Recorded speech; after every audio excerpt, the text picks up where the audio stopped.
Hey everyone, welcome to our podcast, MW Talks. Today we have a very special guest. We've known each other for many, many years. She has not only run one, not two, but three successful international brokerages. Her name is Donna Dalonzo, VP of Growth EXP Realty Canada. Donna Dalonzo, welcome to our show. Thank you so much for having me, Nizaar.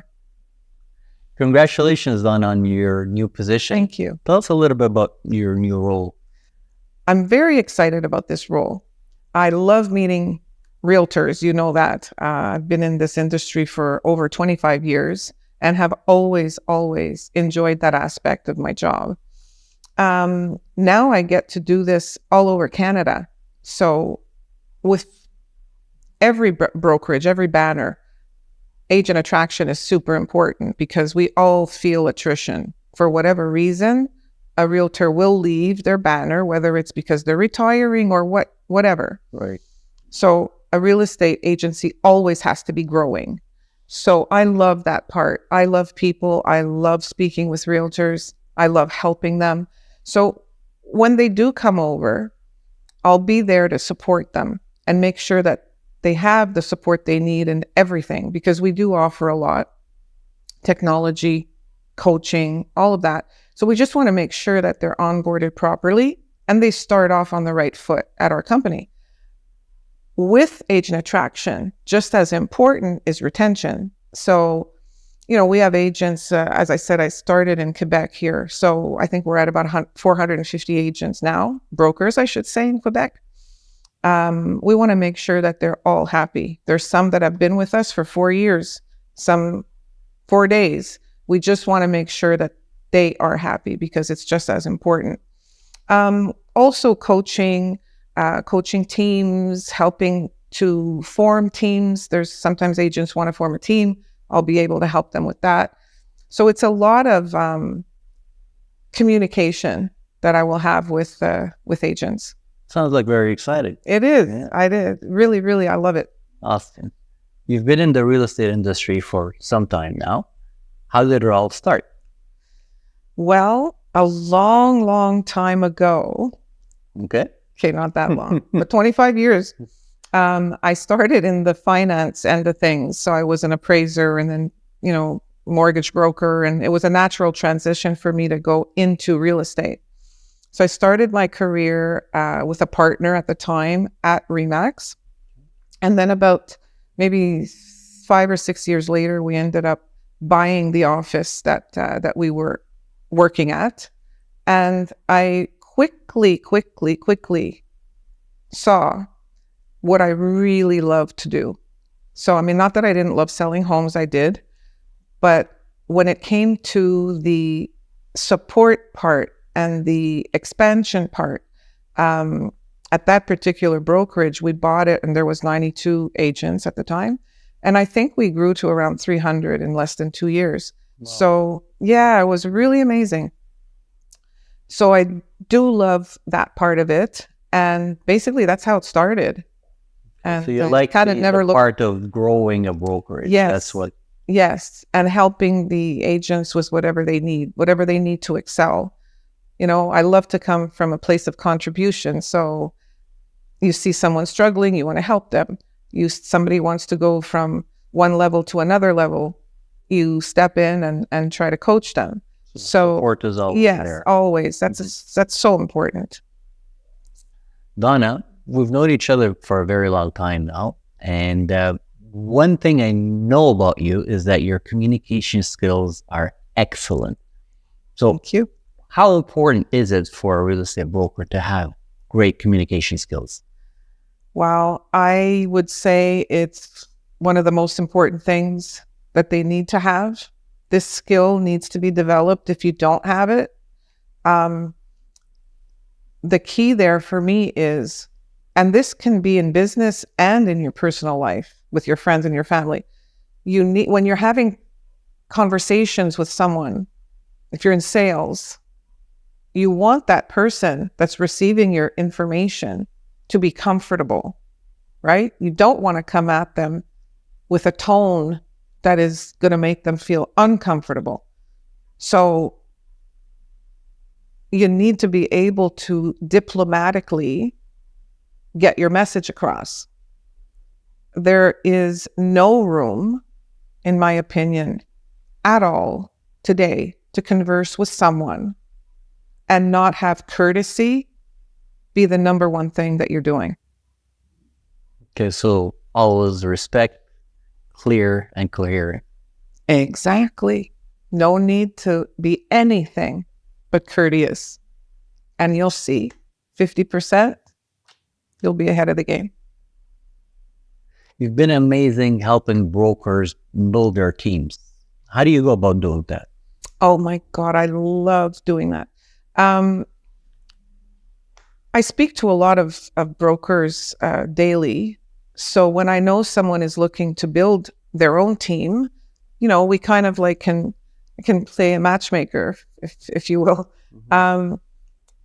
I think when someone's ready, I mean, there's you can look at it from two different perspectives, right? From the team leader and the team member. So what I do try to let them know is, first of all, what type of team they want to have, what type of person they want on their team. Make sure that your personalities are not going to clash. For a team leader, the responsibility is to coach, have clear communication, transparent communication, see where that team member wants to go in their career, and always be supportive, especially if it's a new broker that's coming into real estate. From a team member point of view, you need to be ready to be coachable. You can't just join a team and think you're going to get leads, but kind of like not do the work. This team leader picked you to be on his or her team. You need to focus. You need to make sure you have the same vision as your team leader. Follow the leadership. Exactly. And they already have a structure in place. Exactly. So you have to follow it because it's already successful. And if they don't have a structure in place, that's where I step in to try and help them. But the whole team has to be looking at this business the same way. Team members are going to they're expecting to get leads from the team leader. The team leader is going to give you a lead. Well, you need to work fast and hard at closing that lead. There's many things, but as long as the team leader is giving the coaching and the support that they need to give, and the team member is open to being coached, show up at the meetings, then they should follow the lead. Exactly. And then I believe that's a recipe for success. Awesome. So I work with a lot of team leaders, and what I see happen often is that some of them struggle keeping their anchor brokers, their top brokers on their team, right?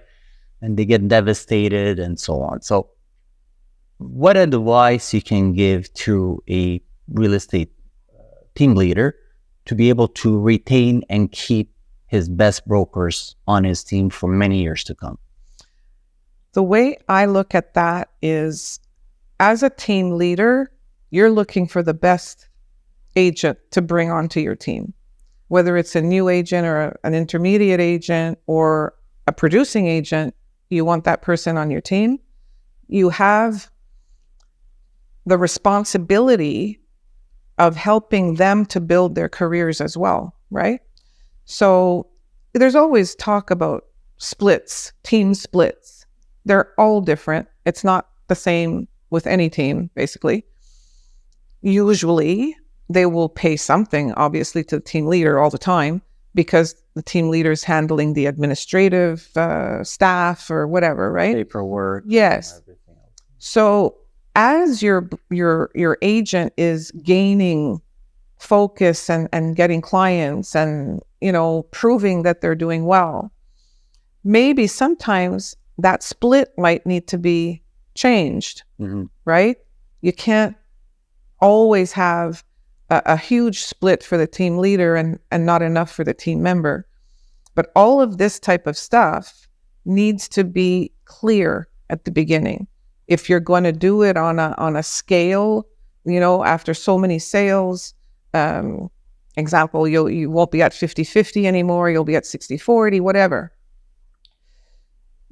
The more productive a team member becomes, the more they're either going to want to have their own business now, maybe build their own team. If you really don't want them to leave, then maybe part of it is giving them more responsibility, an assistant team leader or something.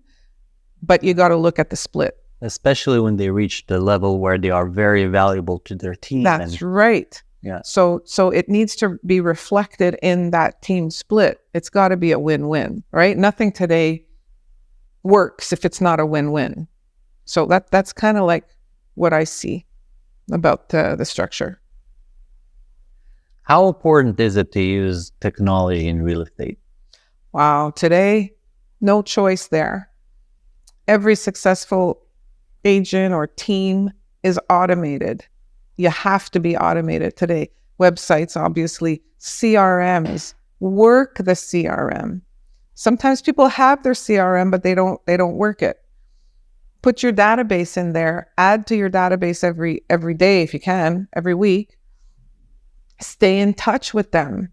The CRM is built for that, right? Very true. Yeah. Whenever we send an email blast to, let's say, someone's entire database, they often get one or two listings or a few transactions from it. So at least once a month, you should send out an email, talk about your services, what's up, what's new, and so on. Yes.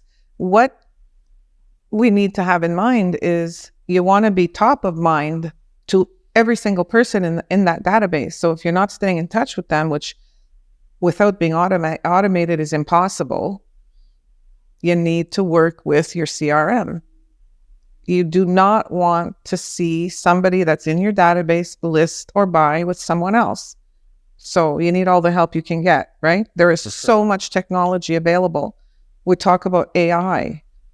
I mean, jump on that bandwagon because it's here to stay. Like, really learn what you can. That's the future, absolutely. And a lot of CRMs are integrating AI to facilitate leads gen and getting more contacts into your database. Absolutely. That's the name. It's rapidly changing. Very soon, it's going to take over. That's the name of the game now. What's the best advice you can give a real estate broker that's just starting out his career and wants to make it in this competitive industry? Well, you need to be really serious. So you need to take this seriously and build your business like a business. You need to make a business plan. You need to know how much money you want to earn. Maybe your big why of why you want to earn that number. Have your goals and check in with your goals every month and adjust them if you're not where you should be. So there's all that type of stuff, which brings me to, you need a mentor, you need a coach. That's going to help you set the goal and how you're going to get to that goal. Exactly. And stay on track. You need to stay on track. You need to be disciplined, obviously, coachable. You need to develop your lead generation systems. Absolutely. We talked about technology before. I mean, you need to be automated. You want to stay in touch with that database. If you're new, you don't have one. So you need to build one and then stay in touch with them because you want to be top of mind to everybody in your database. You need to add to that database every day. You definitely need to stay active on social media. That's huge. It is. Instagram, LinkedIn, Facebook still. I mean, Instagram is really a TikTok. Exactly. Picking up now, yeah. Your reels and all of that. You want to also always engage when you're on social media, right? People follow you. You're interested, follow them back and all of that. And you can always call me for advice. That's it. Yeah, well, it's good. Yeah. I didn't even see it coming, so that's why it's good.